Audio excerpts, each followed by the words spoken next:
Now to Caledon, where fire officials responded to a frantic 911 call this morning. A storage barn erupted in flames close to a home where a young family watched in horror as their belongings went up in flames. As Cindy Chordash reports, it was a difficult fire to fight because it was in a rural area where water had to be tanked in. The fire completely flattened this Caledon storage barn to a pile of charred rubble at 9 in the morning. When it first erupted into flames, Victoria Fuma says she became frantic. We looked out the window and the barn was on fire, went running toward it, trying to call 911 at the same time.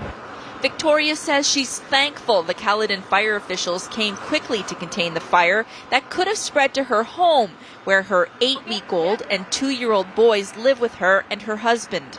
Well, I'm just most thankful that my husband wasn't in it. I mean, he had just been in there 5 or 6 minutes before the flames started. Cars, motorcycles, snowmobiles, kids' toys, and farm tools worth thousands of dollars were stored here, but none of the materials inside was saved. The sheet metal from the roofing and the structure of the building has caved in on top of a lot of the combustibles. There was some hay, there were some antiques in the property, so we have to remove that, as you can see, with the heavy equipment to get to the seat of the fire. The structure had no hydro except for one extension cord running from the house to the building. The chief fire prevention officer suspects it's going to be very difficult to determine the cause of the fire because of the amount of damage.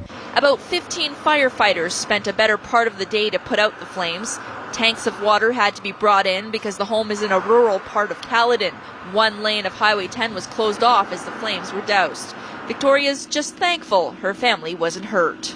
Life is fragile, and that you should be thankful that you keep your family close and everything else can be replaced.